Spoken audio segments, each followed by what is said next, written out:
No small talk for this one, Ryan Snyder. This is Christmas morning for Penn State football recruiting fans.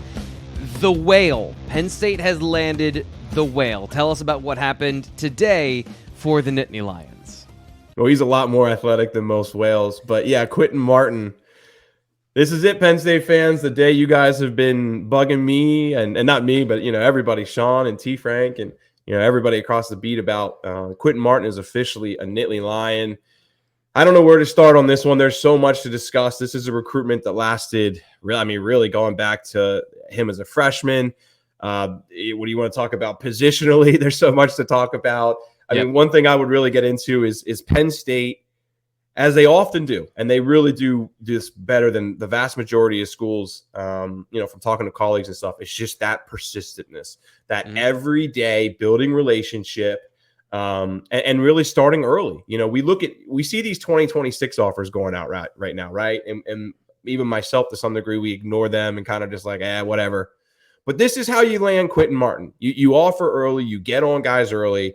You have one of your ace recruiters in Terry Smith, who no one ever said a bad word about, when it comes to communication and all those different things. And you stay on a guy for 3 years, and then when you get him on campus, you just open up and you're honest, and you really are transparent about what you are and what you aren't, and all the different ways that you can help someone. And that's all it really was here, man. This is consistently being on someone, consistently showing him how important that person is, and then also just being transparent in all the different ways that this is a good fit. So Penn State lands the number 99 in the nation. I still think Quinton's a top 50 player, but that's a talk that Charles and I will have at some point. Certainly always going to be a 4-star on 300 guy. There's no debating that. And when you look at the on 3 industry rating, he's actually number 41, which is where I do think that he should be. I think top 50 is a fair for him. But take it, T. Frank. I'm rambling, man. Take it away. Well, no, I was just going to mention that. There's not a whole lot of hair splitting when it comes to Quinton Martin. He is 99 in the on 300, as you mentioned, but you also talked to Charles about it, and it's really the positional thing of what is he? What is he is this raw ball of clay is always kind of the cliche you go to. I don't think he's a raw football player, but there's just so much yet to be determined with him. And we can get into that in just a little bit, but I want to get your reaction to this. Is the second top 100 player Penn State has gotten a commitment from before the official visit season. So when we're talking about NIL, class of 2024, getting some really good movement and momentum in this situation, and that June, July time, Penn State's putting out some really quality prospects in this class before we even get there.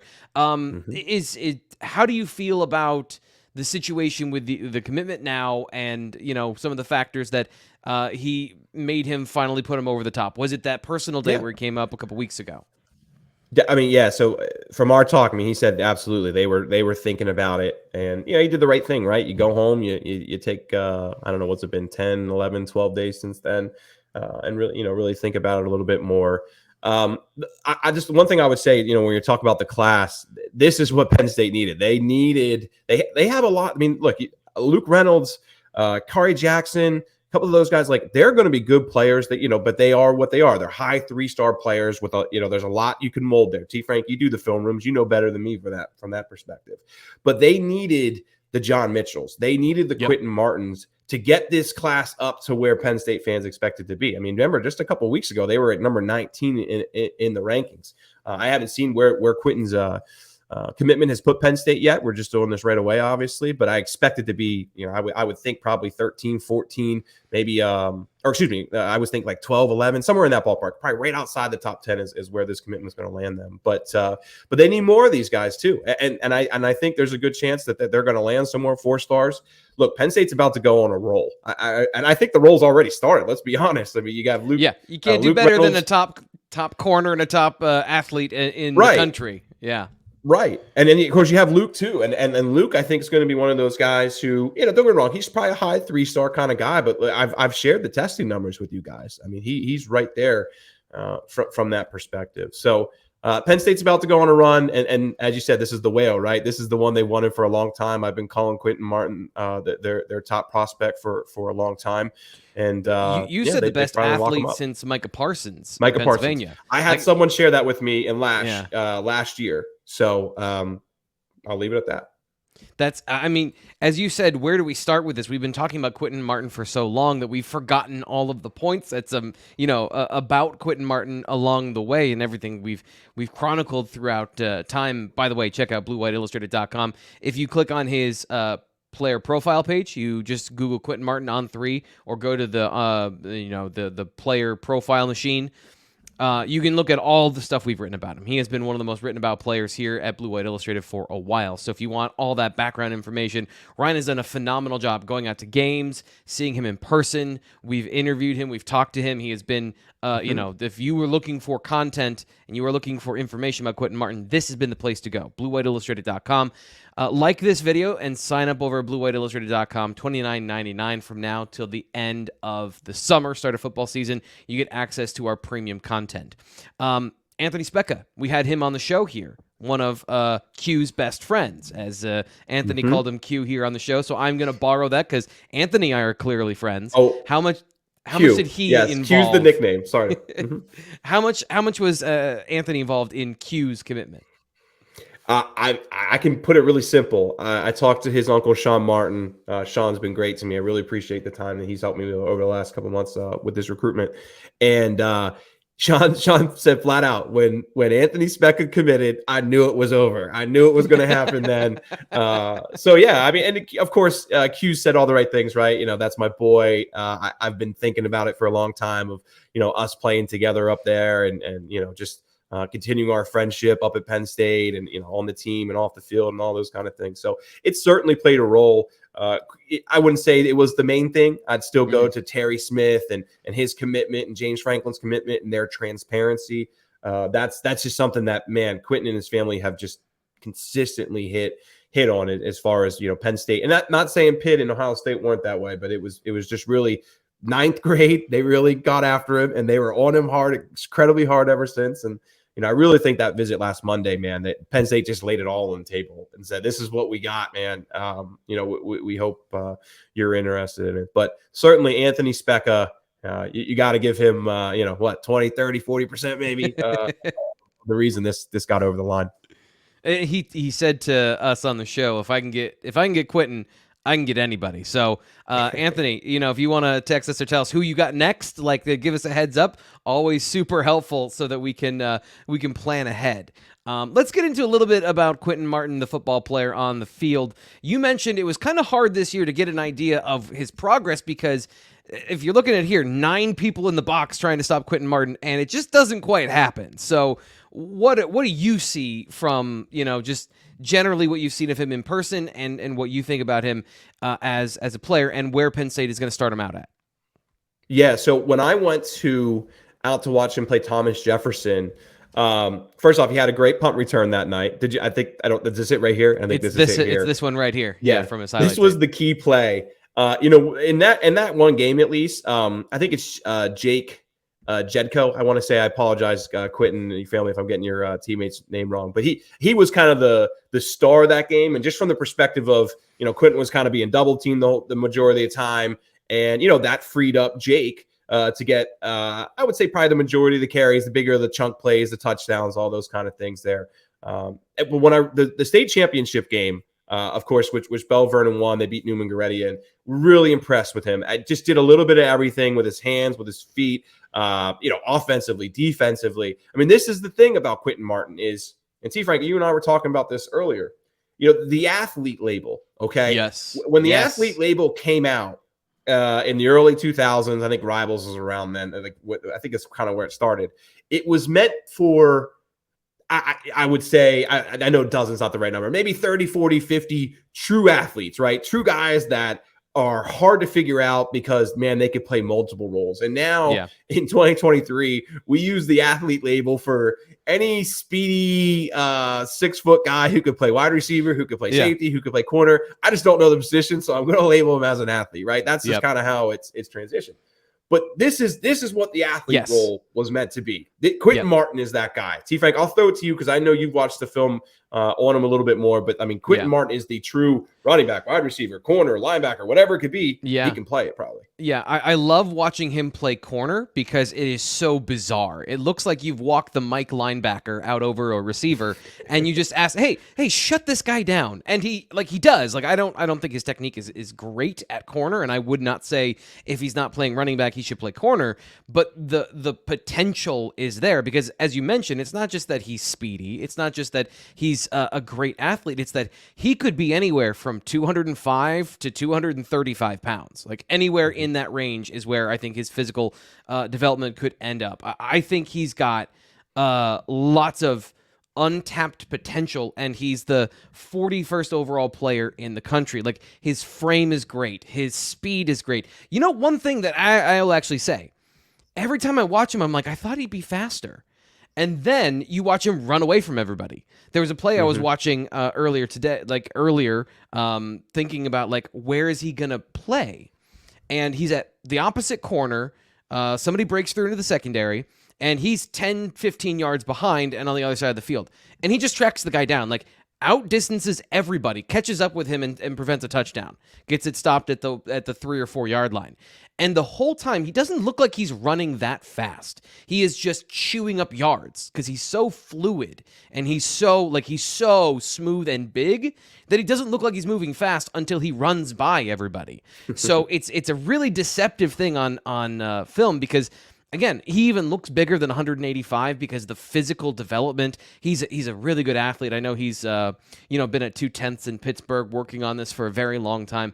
I don't know what the future holds for him, but I am so excited that we get to watch it at Penn State, daily and in this progression of this is a special, unique athlete, and I don't know where that's going to end up. The thing I'll say, if he plays running back, he has a very high, upright, chest forward running style. You can see it here on his highlight video. I'll throw it up for you again so you know what I'm talking about. If he's going to be that way, and Nick Singleton had a little bit of this, but he's got a little bit of a better pad level. If he's going to be that, like we're talking Derrick Henry. We're talking big back, got to be super physical through contact to break tackles at the next level. Because if you're running with high knees like that and guys are getting around your legs or they can get shots on you, like you do have to protect your pads, protect the ball a little bit, and protect yourself. So as a running back, I'm interested to see what his fit is. But, this is the point of like, this dude just runs. He just runs better than everybody else, and he's big. So, we'll get into the full T. Frank's film room. Those are my first thoughts just of him as an athlete, of like, how does that fit? I know we've talked, and Sean Fitz has talked about as well, linebacker being a really good fit for him as well. The just the potential. And to sum it all up after all of my rambling here is, athlete. Really good athlete, and the top player in Pennsylvania for sure. Let me jump in here Sure. real quick, T. Frank. Let me take it from you for a second. I got two things I want to share. One, I did talk to Q already. What I would say is he's coming in as a running back. Penn State 100% recruited him as a running back, but he fully admitted that, hey, when I get to spring ball next year, or when we get into practice, and they want to move me around and try different things, they've already said they want to try that, and Q's totally for it.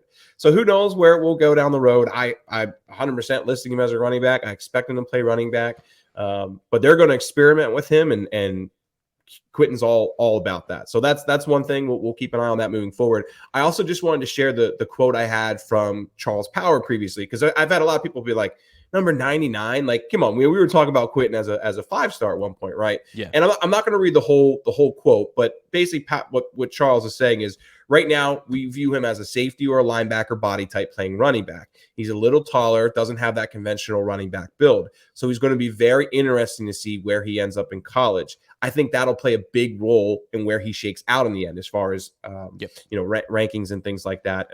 And Charles wants to obviously see the upcoming season as well. If you're comparing him, this is Charles again, if you're comparing him to all the other athletes, there's more ambiguity in projecting him out of position than just about anyone in the country.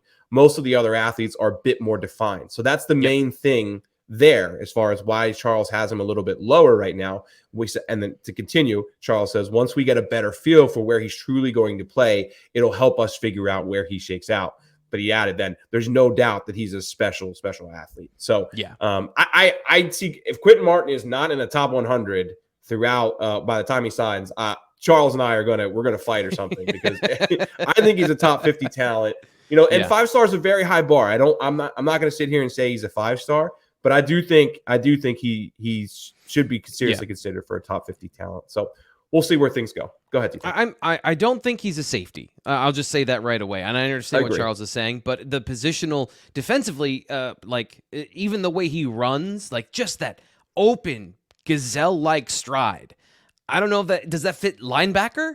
Where does that fit? Like defensive end makes sense in a lot of ways, where he just like the snap off the ball and some of those big strides where he can pursue from the backside. Now that's not quite sure he's tall enough for D end. That would be the only thing I would say there, because he is like 6'1.5" ish. You know, obviously they would rather 6'3" and up, but I apologize. Go ahead.